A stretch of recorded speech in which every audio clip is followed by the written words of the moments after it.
O que significa o bem de uso comum do povo, quando ele é utilizado, como ele se configura, exemplo de bem de uso comum do povo. Vamos então a algumas considerações sobre esses bens de uso comum do povo. Bom, primeiro cuidado, o bem de uso comum do povo, ele também é chamado de bem do domínio público. Então, alguns autores preferem chamar de uso comum do povo, outros autores preferem chamar bem de domínio público. O que significa uso comum do povo, bem de domínio público? O que significa isso? O que nós temos aqui nessa lista? Olha lá, o próprio nome já diz, né? Uso comum do povo, bem de domínio público. O que significa isso? O bem de uso comum do povo é aquele que está à disposição da coletividade e que, para o seu uso normal, não precisa de autorização. Repito, então, falamos que bem de uso comum do povo é aquele bem que está à disposição da coletividade. Bem de uso comum do povo, então, são aqueles bens que estão à disposição da coletividade e que, para o seu uso normal, não precisa de autorização.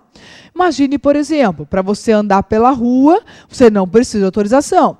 Para dar uma sentadinha, uma descansadinha na praça, você também não precisa de autorização. Para tomar um solzinho na praia, você também não precisa de autorização.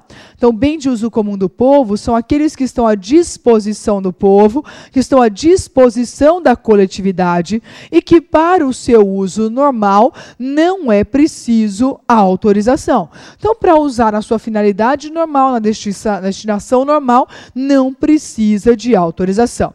Pense assim, olha, bem de uso comum do povo está para generalidade, uso coletivo, uso geral, de forma indiscriminada, sem distinção.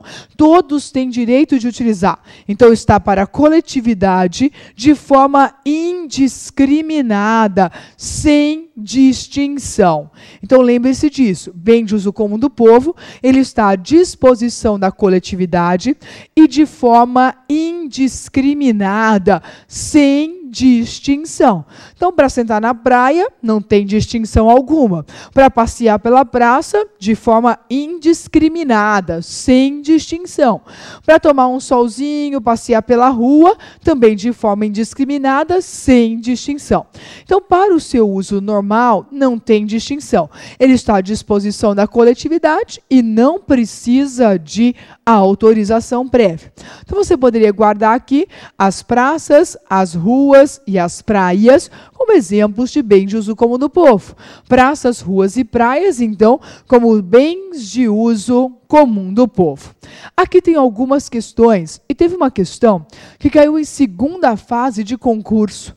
Procuradoria, segunda fase. Olha só a história. A história, e aí a questão vinha com um probleminha, e dizia ao procurador, então, que desse um parecer sobre a questão. E a história contava assim. Determinado grupo, utilizando o artigo 5º, inciso 16 da Constituição Federal, decide fazer uma reunião. E decide fazer uma reunião, imagine, segunda-feira, 7h30 da manhã, na Avenida Paulista. Então, utilizando-se do artigo 5º, inciso 16 da Constituição Federal, que garante o direito de reunião, um determinado grupo resolve fazer uma passeata, uma reunião, um movimento, 7h30 da manhã, lá na Avenida Paulista. Meninos aí em São Paulo, o que me diz? O que você acha desse movimento? 7h30 da manhã, reunião, segunda-feira, se fosse um domingo, vá lá, né? Mas segunda-feira, 7h30 da manhã, lá na Avenida Paulista. Meninos aqui em Salvador, vamos pensar numa situação crítica. Imagine que esse movimento vai acontecer às 6h, 18 horas, na sexta-feira, ali mais ou menos assim no Rio Vermelho, sabe? Aquele funil, você tem 3 vias e vira uma. Imagine, o movimento vai ser exatamente ali, naquele lugar, onde você só tem uma via para passar. Lembra dela? Lembra daquele local? Só poderia dar congestionamento, né? Eu fico imaginando quem foi que fez esse planejamento. Me dá desespero, né? Aquilo não tem como consertar. Imagina, você tem 3 vias lotadas, porque o acesso tem que ser por ali, não tem jeito. Aí de 3 vias vira uma só. O que vai acontecer? E se alguém bater ali então, né? É uma miséria. Mas o congestionamento é garantido. Mas o grupo resolve fazer uma reunião bem nesse local. A pergunta do concurso dizia: pode o poder público, pode o administrador impedir que a reunião aconteça? Como fica? Lembrando que rua é bem público de uso comum do povo, de exposição à coletividade, de uso indiscriminado, sem distinção, e que para o uso normal não precisa de autorização. Eu lhe pergunto, você diria lá no concurso, pode ou não impedir que a reunião aconteça? O que você me diz? Entenderam a história? E aí, pode o poder público impedir que a reunião aconteça? Olha, em tese, para usar a rua normalmente, não preciso de autorização.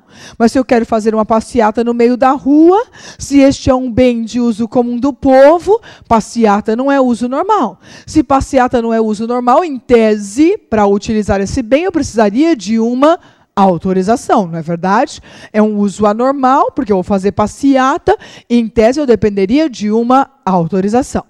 Entretanto, o artigo 5º, inciso 16 da Constituição Federal, diz assim, olha, todos podem reunir-se pacificamente, sem armas, em locais abertos ao público, independentemente de autorização, desde que não frustrem outra reunião anteriormente convocada para o mesmo local, sendo apenas exigido prévio aviso à autoridade competente. Então, o artigo 5º, inciso 16, diz: todos podem reunir-se sem armas, de forma pacífica, em locais abertos ao público. Não precisam de autorização prévia, desde que não frustrem outra reunião e com prévia comunicação à autoridade competente. Aí imagine então a cena. O grupo comunica à autoridade competente que vai fazer o movimento, vai fazer a passeata lá no lugar X. Pode o poder público impedir que esse evento aconteça? A nossa jurisprudência diz hoje que pode. Pode o poder público impedir em nome de outros interesses públicos. Pode o poder público impedir em nome de supremacia do interesse público, a segurança e a viabilidade no trânsito, liberdade de ir e vir para os demais. Então, pode sim o poder público impedir que a reunião aconteça. Lembre-se, pode em razão de outros interesses também públicos, que devem ser observados nesse caso. Então, pode o poder público impedir que a reunião aconteça neste horário, neste local, em razão do interesse público. Detalhe, a jurisprudência complementa e diz: apesar do poder público ter a chance de impedir que ela aconteça neste local, o administrador deve dar alternativas. O administrador deve dar ao grupo alguma alternativa. Olha, você não pode fazer neste local, neste horário. Mas se você quiser domingo, 7 horas da manhã, você pode. Se você quiser também fazer essa reunião lá no endereço X, às 7 horas da manhã, na segunda-feira, você pode. No endereço X, você pode. Na verdade, o que o administrador tem que fazer? Ele pode impedir, em razão do interesse público, que aconteça naquele local indicado, mas ele deve dar alguma alternativa. Ele deve apresentar, então, a esse indivíduo alternativas. Aí imagine a cena, olha só, eu, administrador, estou sabendo que este movimento é do meu inimigo político. De jeito nenhum que o movimento vai acontecer na Paulista, né? Eu vou dar uma alternativa, um lugar lá no fim do mundo, onde ninguém consegue chegar. Conclusão, a passeata vai ser um fiasco, vai ser um desastre. Isso pode? Imagine quantas autoridades públicas já não fizeram isso. Para prejudicar a reunião, para prejudicar o movimento. Então, a nossa jurisprudência complementa e diz tem que dar alternativas que tenham a mesma visibilidade. Tem que dar alternativas que dê para a reunião a mesma repercussão. Tem que dar alternativas que dê para esta reunião a mesma ressonância. Então, não pode indicar um local no fim do mundo que ninguém consegue chegar. Não pode apontar uma alternativa, então, que vai prejudicar o resultado da reunião. Então, vejam, a autoridade pública pode impedir que aconteça naquele local, mas ela tem que apresentar alternativas. E essas alternativas devem ter a mesma importância, digo, mesma repercussão. Não pode prejudicar a ressonância, o resultado da reunião. Então, tem que o administrador dar alternativas que não prejudiquem o resultado dessa reunião, tá certo? Então, não adianta mandar para o fim do mundo, no endereço ninguém consegue chegar, não adianta um horário inviável, impossível, não. Tem que dar alternativas que não prejudiquem o resultado dessa reunião. Ok com essa informação? Dava para responder no concurso? Cuidado então, tá certo? Direito de reunião fica protegido, fica resguardado. O Estado pode impedir que a reunião aconteça em razão do bem público, em razão de ser um bem que está à disposição da coletividade, de uso indistinto, indiscriminado. Então, todos os interesses públicos devem ser protegidos. Portanto, ela pode impedir que aconteça naquele local, mas ela pode dar alternativas, ou melhor, ela tem que dar alternativas que dê o mesmo resultado, que dê a mesma repercussão para aquela reunião, e a autoridade, então, não pode impedir que a reunião aconteça. Ela vai evitar aquele local, mas tem que indicar um outro, tem que apresentar uma outra alternativa para que o evento aconteça. Deu para entender essa história? Ok com essa informação?